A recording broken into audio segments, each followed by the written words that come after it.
सभी बच्चे ध्यान दें। आज हम पढ़ेंगे tools of physics. Tools of physics में इंटीग्रेशन और डिफरेंशिएशन के कुछ फार्मूलों का एप्लीकेशन पढ़ेंगे। इन्हें टूल्स ऑफ फिजिक्स इसलिए कहते हैं कि इनके द्वारा फिजिक्स में बहुत सी क्वांटिटीज़ को बड़ी सुगमता से निकाला जा सकता है। यहाँ पर ब्लैक बोर्ड पर कुछ डिफरेंशिएशन और इंटीग्रेशन के फार्मूले दिए हुए हैं। जैसे यहाँ पर पहला फार्मूला लिखा है d d x of x is equal to 1।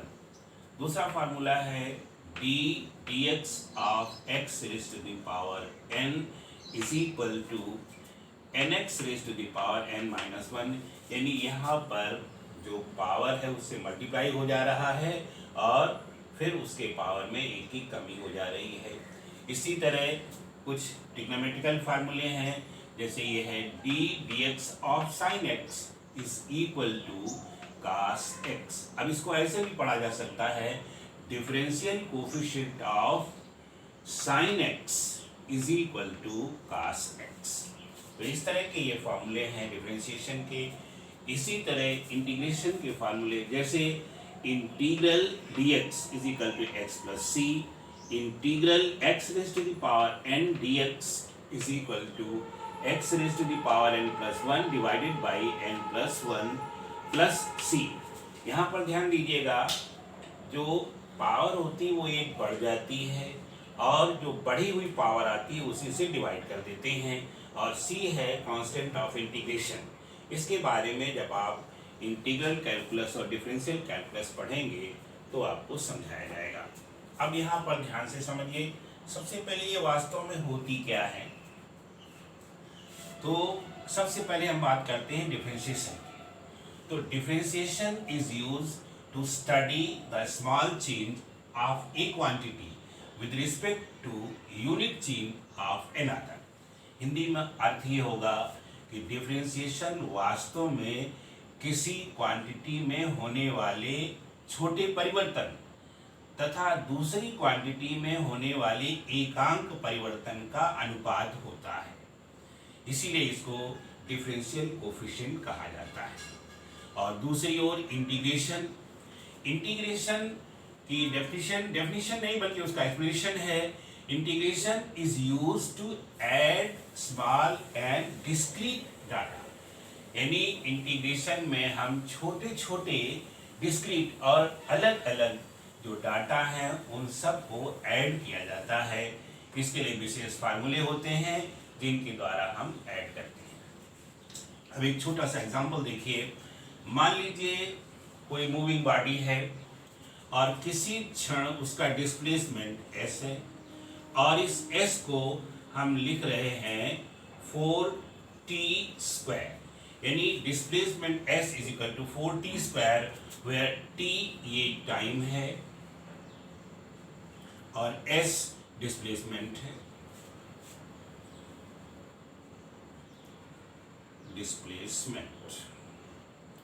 अब आपको वेलोसिटी निकालनी है तो तुरंत हम डिफरेंशियल कैलकुलस के फार्मूले का उपयोग करेंगे। क्यों? हम जानते हैं कि velocity v is equal to होती है ds अपान dt। मतलब इसको अगर हम डिफरेंशिएट कर दें तो वेलोसिटी का फॉर्मूला आ जाएगा और इसको हम लिख सकते हैं ds। s माने s क्वांटिटी का डिफरेंशिएशन करना है तो यहाँ पर हो जाएगा d dx ऑफ यहाँ पर 4t स्क्वायर। अब देखिए इसमें फॉर्मूला लग जाएगा 4t स्क्वायर। 4 कांस्टेंट होता है उसको बाहर निकाल देते हैं और t स्क्वायर है तो t स्क्वायर यहाँ देखिए इस फार्मूले का उपयोग करेंगे। x raise to the power n, यहाँ t raise to the power n है तो ये कितना हो जाएगा 4 और यहाँ पर t की पावर में एक की, पहले तो इस पावर का मल्टीप्लाई हो जाएगा यानी into 2 and t raise to the power 2 minus 1 that is 1। ये आ गया 4 into 2t।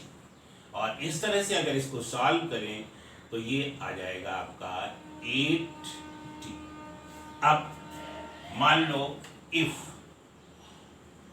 Time t is equal to, example के लिए 2 सेकेंड, तो वेलोसिटी तो v इज इक्वल टू हमें प्राप्त हो जाएगा 8 इंटू 2, यानी ये हो गया 16 मीटर पर सेकेंड। इस तरह से देखिए हम डिफरेंशियल कैलकुलस का फॉर्मूला लगा करके किसी डिस्प्लेसमेंट का जो हमारा फार्मूला दिया हुआ है या डिस्प्लेसमेंट का एक सूत्र दिया हुआ है उसकी मदद से हम वेलोसिटी निकाल देते हैं। अब देखिए दूसरा इंटीग्रेशन का प्रयोग करते हैं। अब इंटीग्रेशन में ध्यान दीजिए, कोई बॉडी चल रही है और चलते समय सबसे पहले टाइम लेते हैं, यहाँ पर एक सेकेंड एक्सप्लेनेशन है। टाइम जब लेते हैं तो टाइम जो है वेरिएशन दिखा रहे हैं, टाइम वेरिएशन है from 0 to t। Velocity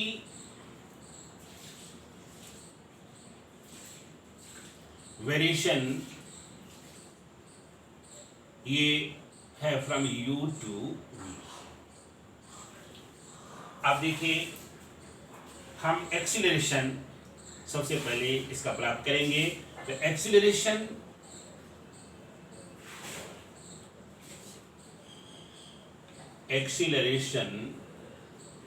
a is equal to, सभी बच्चे जानते हैं, dv upon dt। Acceleration is equal to dv upon dt। अब देखिए इसको हम इंटीग्रेशन के फॉर्म में ले जाते हैं तो ये चीज हो जाएगी, therefore dv is equal to हो जाएगा a dt, a dt, dv is equal to a dt। अब सभी बच्चे इधर ध्यान दें, अब दोनों ओर इंटीग्रल लगा देते हैं, है ना। Therefore integral dv is equal to integral a dt।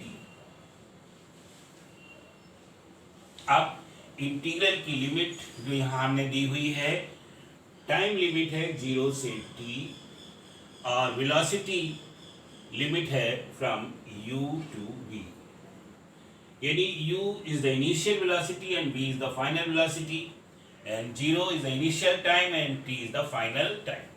अब यहाँ पर फिर इंटीग्रेशन का फॉर्मूला लगेगा, तो सबसे पहला वाला फॉर्मूला है integral dx is equal to x हो जाता है, तो यहाँ पर इंटीग्रल dv की जगह हो जाएगा v।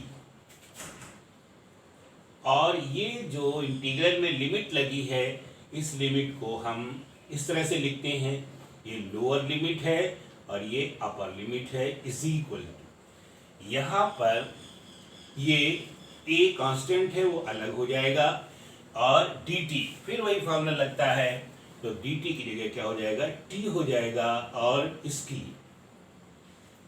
ये लोअर लिमिट यहाँ है और ये अपर लिमिट है। अब पहले अपर लिमिट यहाँ रखी जाती है और माइनस लोअर लिमिट रखी जाती है, तो यहाँ पर ये हो जाएगा और ये हो जाएगा v की जगह हम ये v रखेंगे, तो ये हो गया v minus u is equal to, यहाँ पर हो जाएगा a और सबसे पहले अपर लिमिट रखेंगे, तो यहाँ पर हो जाएगा t माइनस 0। और जब इसको सॉल्व करेंगे, इधर ध्यान दीजिए, तो ये हो जाएगा और v, इस u को इधर ले आइए, तो हो जाएगा v is equal to u plus et। तो इस तरह से हमें एक फार्मूला प्राप्त होता है, v is equal to u plus et, जो इक्वेशन ऑफ मोशन में वेलोसिटी का फार्मूला है। तो इस तरह से आप देखिए कि हम इंटीग्रल कैलकुलस की मदद से किस तरह से बहुत आसानी के साथ हम ये छोटे छोटे फार्मूले प्राप्त कर लेते हैं। मेरा ख्याल सभी बच्चे समझ गए होंगे। यहाँ पर सबसे पहला काम आपको करना है कि ये फार्मूले याद करने। अभी आपको याद करना है। शायद हो सकता है अगर आप फर्स्ट ईयर में यानी 11वीं दर्जे में डिफरेंशिएशन के कुछ फार्मूले पढ़ चुके होंगे तो आपको बहुत जल्दी समझ में आ जाएगा, और अगर नहीं पढ़े हैं तो इनको अभी आपको याद करना। ये फार्मूले हैं, इनका कोई कैलकुलेशन नहीं है, ये सभी फार्मूले हैं जिनको आपको जैसे लिखे हुए अक्षर सा याद करने पड़ेंगे। फिर इनका एप्लीकेशन समय समय पर होगा। बिना इनकी सहायता से हम आगे फिजिक्स में अच्छे डेरिवेशन नहीं कर पाते हैं, इसलिए इनका याद करना बहुत आवश्यक होता है। सभी बच्चे इनको याद कर लें।